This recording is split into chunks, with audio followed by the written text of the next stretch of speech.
이것을 알려드림.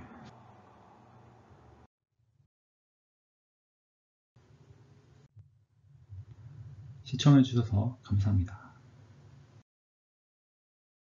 세상은 왜 한국에서 사전투표 조작을 의심하는가? 이것을 계산해봄. 마이크 음질이 고르지 않아 컴퓨터 음성을 사용합니다. 오늘의 주제는 최근 들어 큰 이슈가 되고 있는 국회의원 선거 관련 내용입니다. 별로 재미있지 않은 내용이지만 이 채널에 조회수가 없어서 한번 만들어 봅니다. 이전 영상에서 사전투표 조작을 하려면 어떻게 하면 되는가와 어떻게 조작을 확인할 수 있는가에 대해 알아보겠습니다. 이번 영상에서는 왜 많은 사람들이 사전투표 조작을 의심하는지 그 이유에 대해 알아보았습니다. 내용의 이해를 돕기 위해 이전 영상들을 먼저 시청해 주시면 감사하겠습니다. 그럼 계산을 시작하도록 하겠습니다. 처음 생각해 볼 주제는 자연적인 현상과 인위적인 현상의 차이점입니다. 여기 산과 빌딩의 사진이 각각 하나씩 있습니다. 산은 자연적으로 생성된 반면 빌딩은 사람들이 인위적으로 만들었습니다. 대부분의 사람들은 산과 빌딩이 어떻게 생겼는지 알기 때문에 보기만 해도 구분할 수 있습니다. 이제 어떤 사람이 당신에게 사진을 하나 보여줍니다. 그런데 이 사진의 물체는 자연적으로 생성된 산이라고 주장합니다. 바람이 수백만 년 불다 보면 지표면이 이런 모양으로 깎일 수도 있다고 설명합니다. 당신은 이 물체가 자연적으로 생성된 산으로 보이시나요? 많은 사람들은 경험에 비추어 볼 때 이 물체가 자연적으로 생성된 산이 아니라고 생각할 것입니다. 그냥 딱 보면 알 수 있습니다. 자, 이제 어떤 통계 관련 두 가지 그림이 있습니다. 통계 관련 배경 지식이 있는 사람이라면 왼쪽 사진은 자연적으로 나올 수 있는 분포에 가깝다는 것을 바로 알 수 있습니다. 또한 오른쪽 사진은 자연적으로 나올 수 있는 분포가 아니라고 생각할 것입니다. 그런데 오른쪽의 분포도는 4.15 총선의 사전투표의 결과를 보여주는 자료입니다. 따라서 자연적인 결과여야 합니다. 아무리 봐도 빌딩인데 산이라고 불러야 하는 상황입니다. 따라서 많은 통계 관련 일들을 하는 사람들이 이 문제를 언급하기 시작하였습니다. 이렇게 그냥 봐도 자연적이지 않은 결과가 선거 조작 의심을 불러일으키고 있습니다.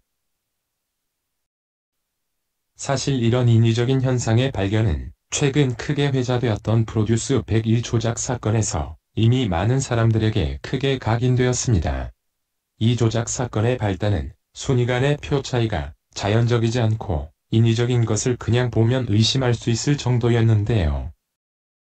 이 사건도 사람들이 데이터를 보면 직관적으로 인위적인지 자연적인지를 알 수 있는 데서 조작이 들통난 예시라고 할 수 있습니다. 그런데 이렇게 많은 사람들이 4.15 투표 데이터를 보고 의심을 가지게 된 발단은 의외의 곳에서 시작되었는데요. 어떤 대형 유튜브 채널이 받은 제보에 의해 처음 시작되었다고 합니다. 제보 내용은 프듀 101 조작 사건과 비슷하게 투표 결과에서 그냥 보기만 해도 인위적으로 만들어진 것 같은 숫자들이 나올 것이라는 것이었다는데요. 실제로 계산을 해보니 여러 가지로 인위적인 것 같은 숫자들이 나오기 시작했었습니다. 결국 이러한 의구심의 해결을 위해 많은 사람들이 법적 절차들을 진행하고 있습니다. 그런데 이러한 선거 조작은 최근 몇 년 사이에 전 세계에서 자주 일어나고 있는 현상입니다. 이렇게 선거 조작이 많아진 이유는 기술 발전으로 인해 선거 조작을 실행하기가 최근 몇 년 사이에 아주 쉬워졌기 때문입니다. 이전 영상을 참조하여 주시기 바랍니다. 과거에는 조작을 하고 싶어도 복잡하고 비용이 너무 높아서 못했던 반면 현재는 기술 발달 덕분으로 거의 무료로 선거 전체를 조작할 수 있게 되었습니다. 결국 사람들이 조작을 하고 싶다면 게임하듯이 실제로 조작을 할 수 있게 되었다는 것입니다.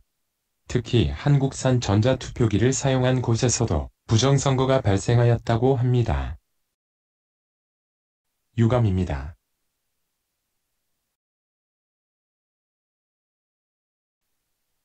그런데 이런 부정선거를 전문적으로 연구하는 교수가 계신다고 하는데요.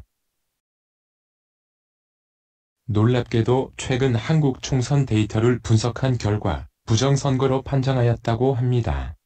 현재 우리는 인위적인 것으로 보이는데 자연적이라고 불리는 사진들을 보고 있습니다. 결국 이 사진들을 찍은 곳에 가서 실물을 보아야 자연적인 물체인지 아닌지를 확인할 수 있을 것입니다. 그러나 이전 영상에서 설명해드렸듯이 진짜 실물을 확인하는 것은 쉽지 않을 것입니다. 이전 영상들을 보시지 않은 분들을 위해 간단하게 요약을 해드리겠습니다. 이전 영상에서 사전투표의 각 단계를 분석해본 결과 조작자는 4. 개표 시스템 해킹 조작 방법을 선택하게 될 확률이 가장 높다는 것을 알게 되었습니다. 이전 영상에서의 두 번째 결론은 해킹으로 사전투표 조작을 수행한 경우 개표 이후 별도의 추가 검증 절차가 없으면 조작자가 조작에 성공한다는 것을 알 수 있었습니다. 세 번째로 개표 이후 별도의 추가 검증 절차가 있으면 조작자는 증거인멸을 시도하게 될 것이라는 것을 알 수 있었습니다. 마지막으로 해킹으로 사전투표 조작에 성공할 경우 증거인멸을 하는 것은 상대적으로 쉬울 것이라는 것을 알 수 있었습니다. 개표가 3주 이상 지난 현재 조작자는 이미 증거인멸을 시도했을 것입니다. 그런데 개표 이후에 증거를 인멸하는 것은 투표 자체를 조작하는 것보다 더 쉬웠을 것입니다. 투표용지의 허술한 보관 상태에 대한 여러 뉴스들을 보셨을 것입니다. 따라서 남아있는 것은 가짜 투표용지인지 아닌지 확신할 수 없습니다. 그러므로 법적 조치에도 불구하고 진짜 실물을 확인할 수 없게 될 가능성이 상당히 높습니다. 그렇게 된다면 마지막 가능성은 누군가의 자백 또는 비밀 누설일 것입니다. 하지만 증거인멸 중에도 생각하지 못한 실수를 했을 가능성도 높습니다.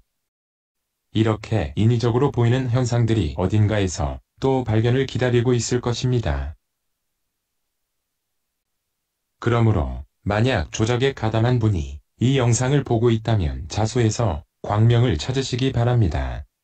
대한민국의 많은 사람들이 진실을 찾으려는 노력을 하고 있기 때문에 결국에는 진실이 밝혀질 것입니다. 그 전에 자수하시면 광명을 찾을 수 있을 것입니다. 다음 영상에서는 왜 당신이 다른 가담자보다 먼저 자수해야 하는지에 대해 계산해 보도록 하겠습니다. 구독과 좋아요를 클릭해 주세요.